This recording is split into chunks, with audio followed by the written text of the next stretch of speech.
If you look back through the history of modern real estate, there's this unwritten law that everyone just kind of accepts as absolute fact. Right, that new is basically always more expensive than used. Exactly. Yeah. Historically, if you want a brand new, like never been lived in construction home, you are paying a premium. Usually about 10 to 15% over a resale home in the exact same neighborhood. Which, I mean, it makes intuitive sense, right? It's shiny, it's flawless, and, it comes with a warranty. It does. But right now, in mid-2026, we are looking at this massive, mind-bending anomaly. Because for one of the few times in recent history, the median resale home is actually more expensive than the median newly built home. Yeah, the market has just completely flipped on its head. It really has. And that is exactly why we're doing this deep dive today. We're sorting through a massive stack of 2026 real estate market reports, builder strategies, luxury material guides, and these really meticulous inspection checklists. Because builders are currently throwing, like, everything but the kitchen sink at you to get you to sign a contract right now. Oh, absolutely. So our mission today is to arm you with the knowledge to navigate these massive builder corporations. We want you to be able to negotiate effectively and ensure that what you're actually paying for is what you get. To really understand why this price flip is happening, though, we have to look at the underlying data, specifically the stuff coming out of the National Association of Home Builders. Right, because the whole landscape of what is actually being built is just shifting rapidly. Exactly. They're trying to combat these massive affordability issues across the country. Like, for instance, townhomes now make up 18% of all single-family construction. Which is a huge jump, right? That was, Yeah. what, less than 10% just a decade ago? Yeah, exactly. And overall, home sizes are just shrinking across the board to keep material costs down. But the biggest thing is that builders are leveraging their own internal financial resources. Right, they're offering those massive mortgage rate buy-downs just to get buyers in the door. Yeah, which is a huge incentive. Let's clarify what that actually means mechanically for the buyer, though.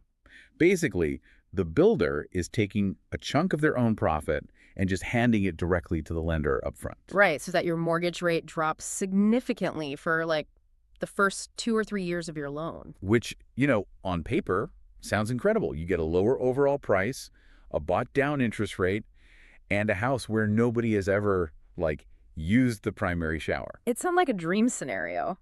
But here's the pivot.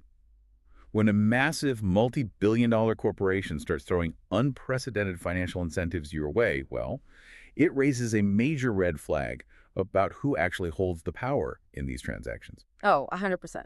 Because the builder has one fundamental goal, and it isn't necessarily aligned with your long-term financial health. Definitely not. Their goal is simply to maintain their sales velocity. They need to protect those quarterly earnings reports. And because they're dangling these massive financial carrots, it makes it incredibly tempting to just, drive up to a new development on a Sunday afternoon.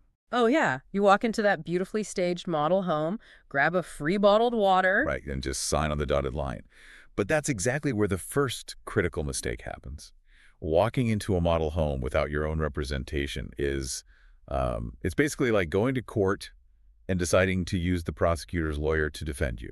That is a perfect analogy. What's fascinating here is the psychology of that interaction inside the model home. Oh, they make it so welcoming. They do. The builder's sales representative is usually incredibly friendly, highly knowledgeable, and, extremely helpful.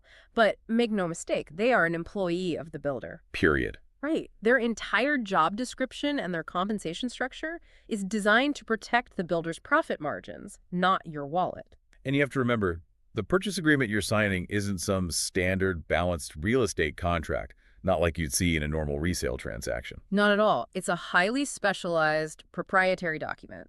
It is written by the builder's corporate legal team, explicitly for the protection of the builder. Yeah, it dictates their right to delay construction, their right to substitute materials. And it severely limits your legal recourse if things go sideways. Which means every buyer, no matter how savvy you think you are in regular real estate, needs their own advocate.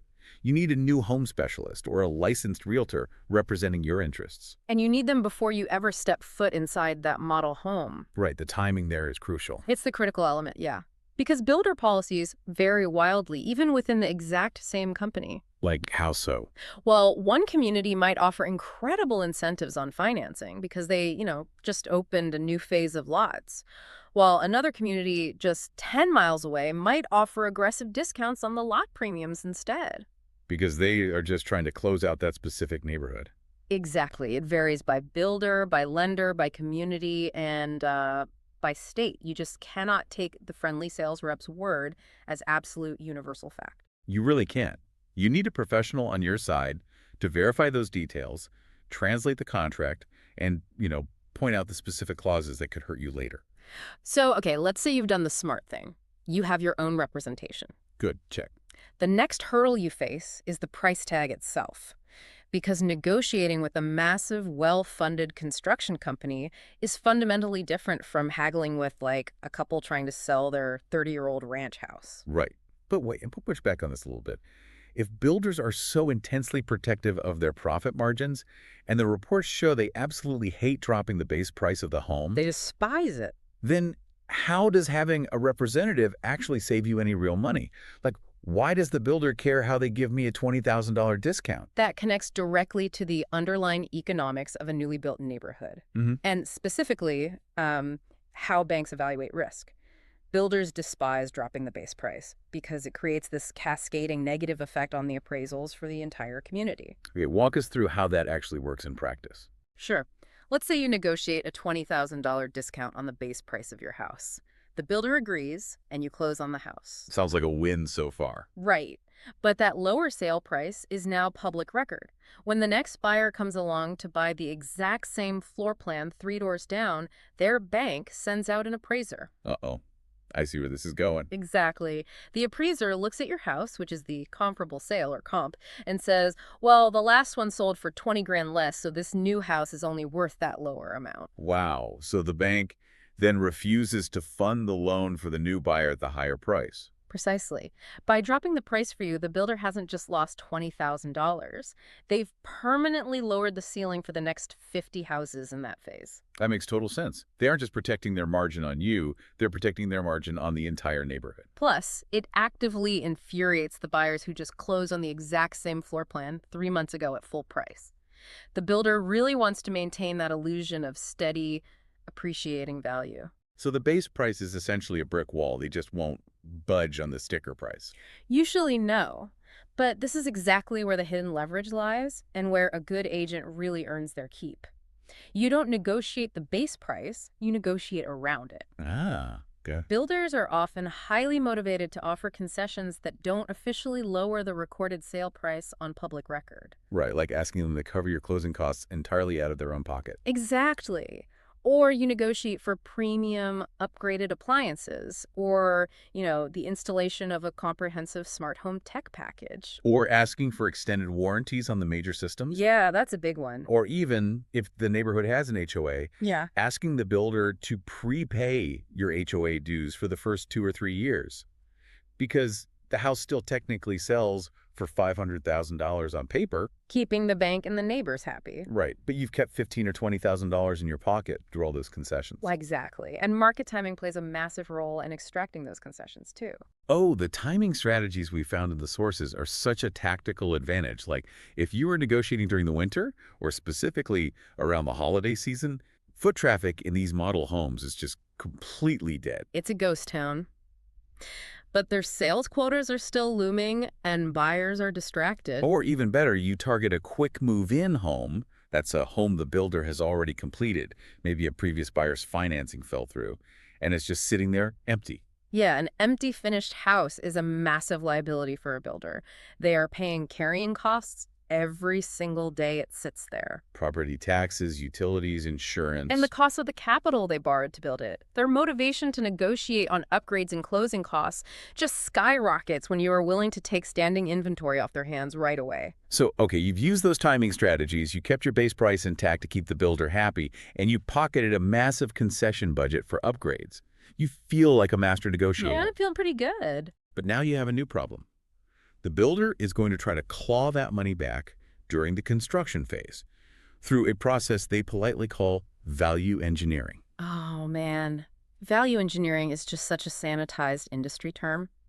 In practice, it means substituting cheaper materials that look identical to premium materials on the surface. But they fundamentally fail to perform over time. Exactly. The goal is to maximize the visual appeal while minimizing the cost of the underlying materials. Here's where it gets really interesting, though, because I kept thinking about this like a Hollywood movie set. Oh, that's a good way to put it. Right. From the street, the set looks like this $1 million historic brick mansion. It's gorgeous.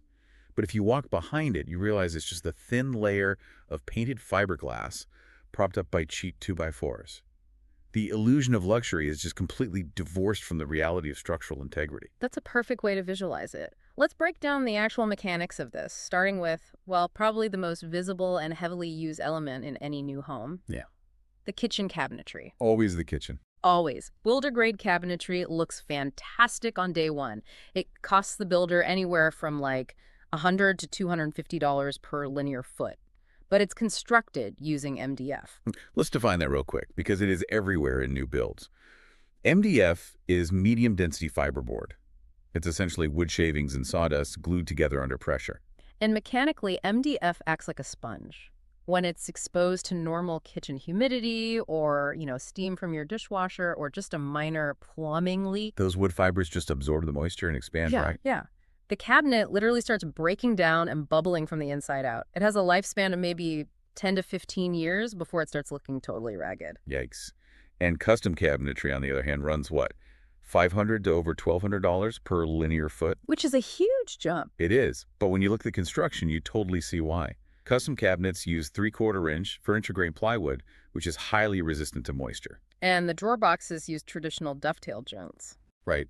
Instead of just shooting staples and glue into the corners, the wood is cut into these interlocking pins and tails that fit together like puzzle pieces. It creates a mechanical lock that actually strengthens over time as the wood settles. It's amazing. We are talking about a lifespan of 30 to 50 plus years and a return on investment at resale of around 75% compared to, just 45% for builder grade? Yeah, it's a huge difference. And, it goes deeper than just the wood itself. The hinges and drawer glides are really the perfect microcosm of the custom versus builder grade divide. Oh, the hinges. Let's talk about the hardware. So builder grade hardware uses these cheap pot metal castings and plastic cartridges inside the hinges to create resistance. And plastic just cannot handle the physics of daily use. Not at all. Every time you open and close that door, friction grinds down those plastic cartridges. They wear out, they bind up, or they just snap in about 5 years. And then your cabinet door is hanging off. Exactly. But premium soft close hinges from brands like Bloom or Salus are precision engineered using steel and metal ball bearings. They displace that friction entirely. And they test those things rigorously in labs, right? Oh, yeah. They are tested to withstand 80,000 to 200,000 open and close cycles. They will literally outlast your time in the home. It's the exact same story under your feet and on your counters. Builder-grade laminate countertops cost the builder next to nothing. But if you accidentally set a hot pan on them, the glue melts and the surface burns. Right. They scratch, they peel, they last maybe 10 years. But natural stone-like granite or quartzite is formed under geothermal heat. You can take a 500-degree cast iron pan straight from the oven, drop it on the counter, and the stone won't even care. It'll easily last half a century. Yeah, we definitely have to talk about the flooring, specifically LVP or luxury vinyl plank. It is everywhere in new builds right now. Oh, it really is, because it's marketed as waterproof and it's just incredibly cheap to install. But LVP is the textbook definition of value engineering. It looks like wood, but it's essentially just a vinyl core with a high-resolution photograph of wood glued on top, right? Yeah, protected by a super thin, clear plastic layer called a wear layer. Its lifespan is only 10 to 25 years, and crucially, it is entirely unrefinishable. So once that tiny, millimeter-thick, clear plastic wear layer gets scratched by your dog's nails, or like a sliding dining chair, the floor is ruined. The entire thing has to be ripped out and sent to a landfill. wow. Contrast that with premium engineered hardwood. It actually has a thick, real wood veneer bonded to a plywood core. If it gets scratched, you don't throw it away. It can be sanded down and refinished 5 to 7 times. So an engineered hardwood floor can easily last up to 80 years. Easily, yes. Okay, so hearing all this mechanical evidence, Huh. as a buyer, you obviously want the plywood cabinets, the bloom steel hinges, the stone counters, and the engineered hardwood. Of course. But if you go in and upgrade every single thing in the design center, you're going to blow through your concession budget and completely bankrupt yourself before they even pour the foundation. Oh, absolutely. So how do you prioritize your budget? How do you make sure you don't get trapped by cheap builder-grade disguises, but you also maintain your financial sanity? This is where you have to deploy the 60/40 rule, which is it's a foundational strategy in interior design and construction planning. Okay, break that down for us. You must allocate the vast majority of your upgrade budget, so 60 to 70%, strictly to structural, mechanical, and high-use components. Basically, these are the behind-the-wall systems that are agonizingly expensive to tear out and replace later. Precisely. We're talking framing upgrades, higher-grade insulation, premium HVAC systems, complex plumbing manifolds, and yes, the structural kitchen cabinetry and primary flooring. So it's about the bones of the house. Exactly. If you have to choose between a high-efficiency HVAC system that regulates your daily comfort or, a fancy designer chandelier in the dining room, you choose the HVAC every single time. Right, because changing an HVAC system requires a whole crew of technicians, permits, and thousands of dollars in labor. But you can change a chandelier on a Tuesday afternoon with a $50 screwdriver and a stepladder. Exactly. You reserve that remaining 30 to 40% of your budget for the cosmetics, paint colors, basic plumbing fixtures, cabinet pulls, decorative lighting. Those are the aesthetic enhancements you can easily and affordably upgrade down the road as your budget recovers after closing. Exactly. Okay, let's unpack this next phase. You've deployed that 60/40 budget, you survived the design center, and the house is finally built. You get the call from the builder that it's time for the final walkthrough. The big day. Right. And if you've been around real estate, you know the drill with resale inspections. You're usually looking for major red flags like a cracked foundation or a dying roof. So for a brand new house, you just show up, grab the keys, pop the champagne, and celebrate. Right.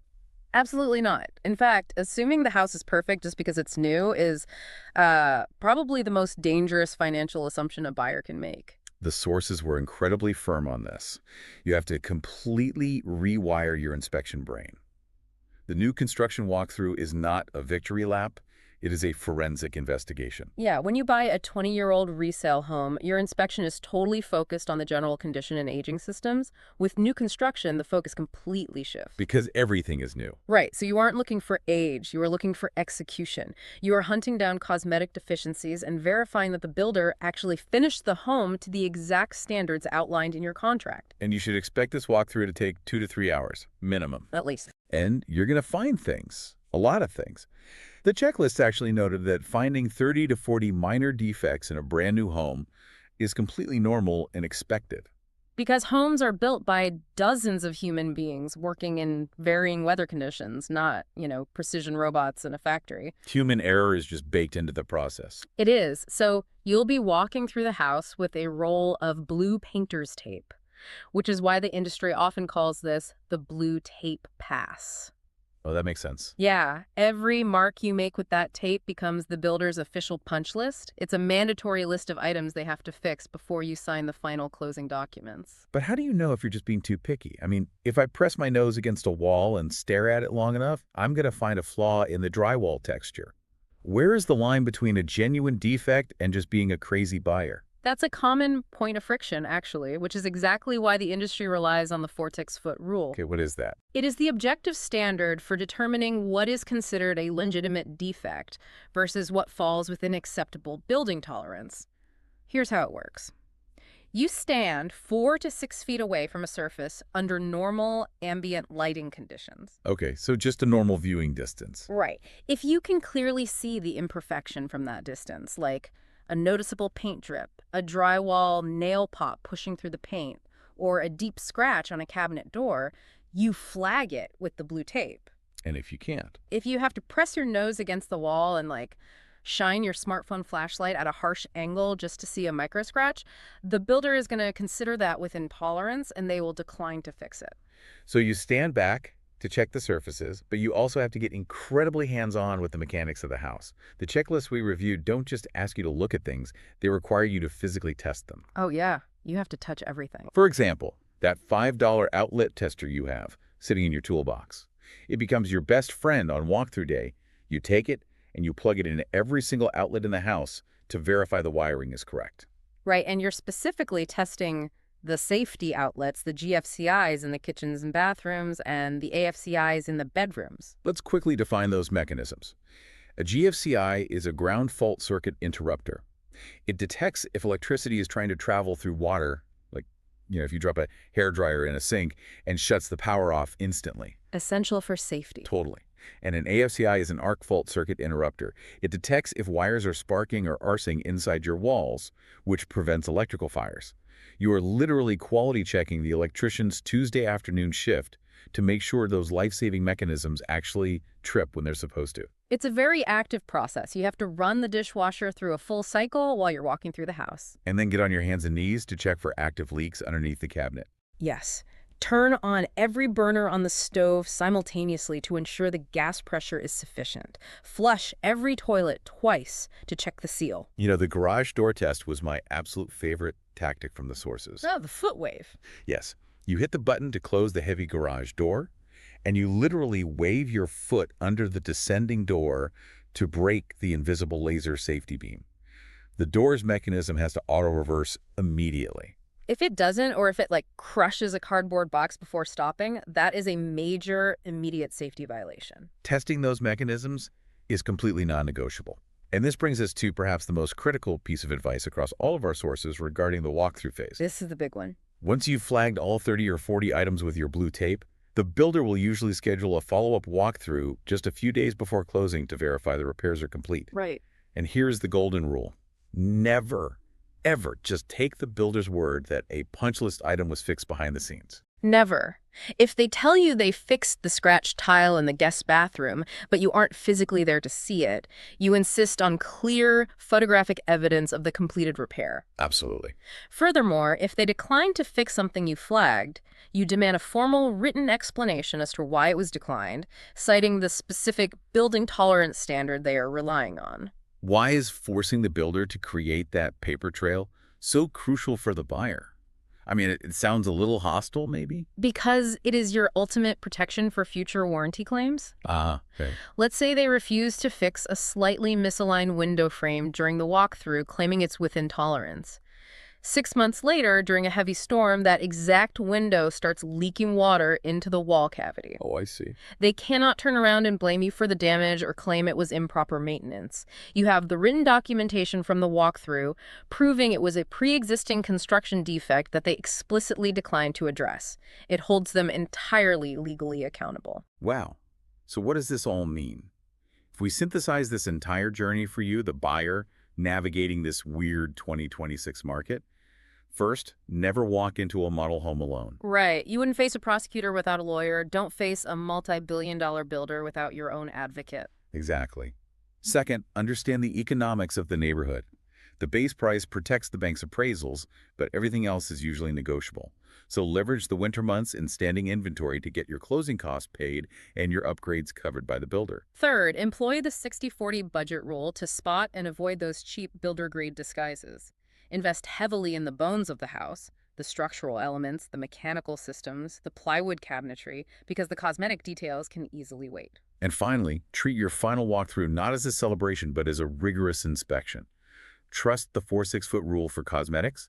Test every mechanical system with your own hands, and honestly, demand a paper trail for every single piece of blue tape you place. The housing market right now is presenting a genuinely rare opportunity. We are in a moment where a new build might actually make more financial and practical sense than the aging resale home down the street. It really might. But that opportunity only translates into a victory if you understand the playing field.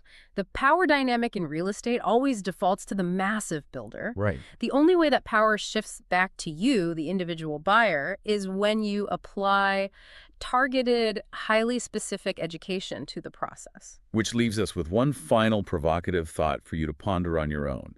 We've spent this entire deep dive talking extensively about the physical materials of the house, the dovetail joints, the engineered hardware layers, the HVAC systems, and the tactical psychology of negotiating with the builder. But think about the land itself. Yeah, if we zoom out and look at the bigger macroeconomic picture, The data from 2026 is showing massive, unprecedented geographical shifts in housing demand. Exactly. We are seeing a huge surge in new construction in the Midwest, Mhm. places like Ohio and Indiana, and it's being driven heavily by the rapid expansion of the tech and AI sectors. Right, these companies are actively fleeing the coasts, chasing lower climate risks and significantly cheaper energy costs to power their massive data centers. Exactly.